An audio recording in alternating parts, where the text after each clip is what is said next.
As it's Easter, here's a list of some of the concealed songs, secret messages and coded innuendos hidden in plain sight within your record collection. In the heady days of CDs, artists would often like to stick a song somewhere secret, just to make full use of the extra space on the disc, without making their albums drag on and become boring. All you had to do was get to the final song, hear it out, and then watch the display to see if the time kept ticking. If it did, extra songs were on the way. Nirvana did it, Endless, Nameless on Nevermind. Alanis Morissette did it, Your House on Jagged Little Pill. Even Laura Marling did it, Alas, I Cannot Swim on the album of the same name. Stepping up to the plate, Beyoncé gave a 10-minute, 3-song extra track marathon on her first album B-Day, featuring encore for the fans, Listen, and an extended mix of Get Me Bodied.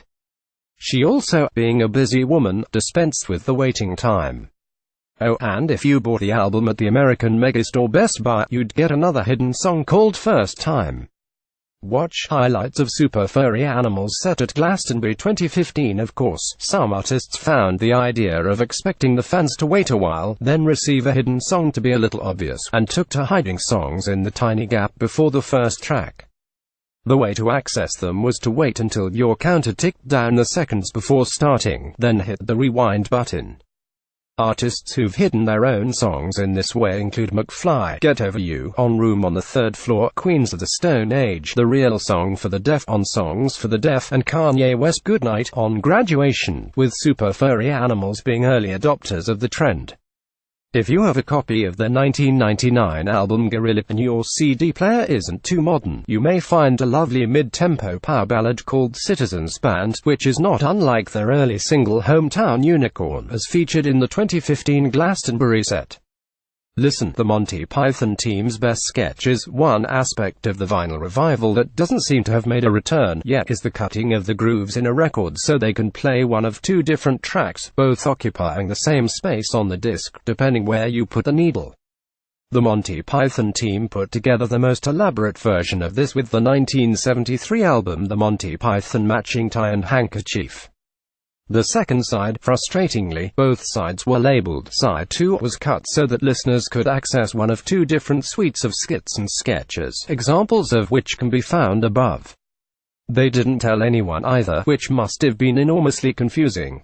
Listen, Noel Gallagher. On the start of Oasis' success, the CD was the primary medium of the Britpop years, but plenty of retro-minded rockers wanted to give an incentive to anyone who had hung on to the record decks. Oasis, who, as Noel's Desert Island Discs interview shows, were always very sure of themselves, issued double vinyl versions of both Definitely Maybe and What's the Story, Morning Glory, with an extra track for completists. Definitely Maybe had Sad Song, a typically plaintive Noel-led affair, but Morning Glory had Bonehead's Bank Holiday, in which Noel sings the last of his great nonsense lyrics. See also, Digsy's Dinner, Supersonic, over a Serge Gainsbourg groove, while an audibly drunk Liam and Bonehead sarcastically read out the lyrics in fake West Country accents. They were never this much fun again. Watch highlights of Franz Ferdinand's set at the Six Music Festival 2014. The history of backmasking, recorded messages that have been reversed and inserted into music, is long and messy. Some people believe, including the occultist Aleister Crowley, that backwards messages have a subliminal effect and can be used to control people's actions. Some of them will then spend time and effort listening to records backwards to see if there's anything worth hearing, and possibly end up making wild accusations of Satanism, using the sounds they hear to construct sentences that weren't ever there. Knowing that this goes on, artists from Frank Zappa to Iron Maiden started inserting backwards messages, just to mess with everyone's minds. The Pink Floyd song Empty Spaces has Roger Waters saying, "Congratulations. You've just discovered the secret message. Please send your answer to Old Pink, care of the Funny Farm, Chalfont," while the Yellow put, "The music is reversible but time is not." Turn back into the song Fire on High. Franz Ferdinand, being kind sorts, offered this to anyone seeking satanic messages in the song Michael, She's Worried About You, Call Your Mother, songs with phone numbers in are not that rare, but most of them are written by picking the numbers that sync best in a melody. Some artists are more thorough, though. When recording the single Vice in 2004, Razorlight's Johnny Borrell went into a little rant at the end, handing out his actual mobile number at the time. "You can take this number down and ring it right back. Ring it back. It's 07761010233. Ring it off the wall." Needless to say, that's exactly what Razorlight fans did. A year later, Alicia Keys repeated the same trick in her song Diary, but fans found themselves listening to a pre-recorded voicemail. Rappers Mike Jones and Big Sean have since gone the full Borrell, however, on the songs Back Then and Dark Sky Paradise, respectively. It does say something about the kind of sounds that tend to feature on Aphex Twin records. If he can hide a noise derived from a reading of his own face, using a scientific instrument, and not have people wondering what is going on.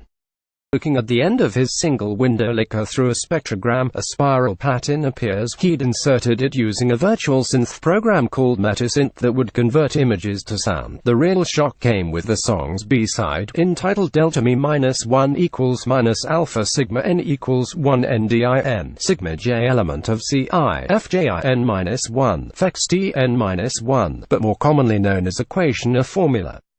When viewed through a spectrogram, a face very similar to Richard James's appears at the end. The full spectrogram of the song is here, with the face appearing at around 5 meters 25. The runout groove on vinyl records can be a blank canvas for all sorts of hidden messaging. Many music fans have puzzled over the meaning of a Porky Prime cut etched into the clear area around the label. It was the calling card of audio engineer George "Porky" Peckham, who also cut the Monty Python album Above, while other artists have chosen to send messages such as "If you can read this, take a bath," "Against Me," "Reinventing Axl Rose," or "In Space."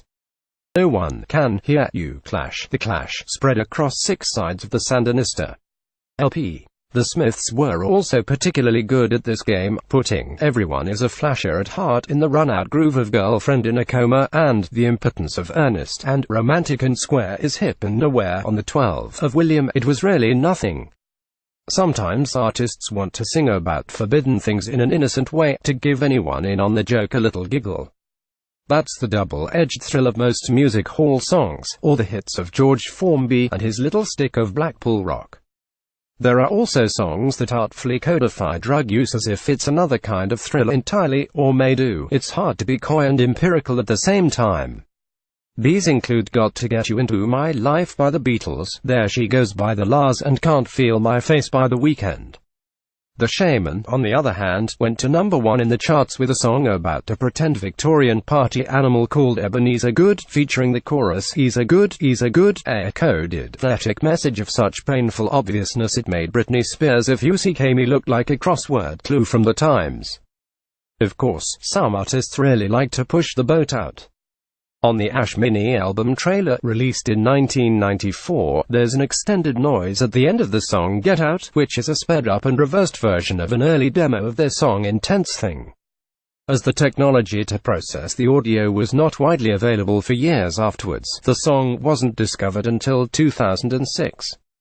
But the winners must be 1980s synth-poppers Information Society, who put a track on the 1992 album Peace and Love, Inc., which was titled 300 bits per second N81 terminal mode or ASCII download.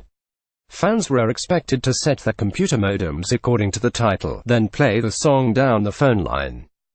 In the days before Wi-Fi, which would then lead to download of a text file telling the fictional story of a scary moment when the band played a gig in Brazil.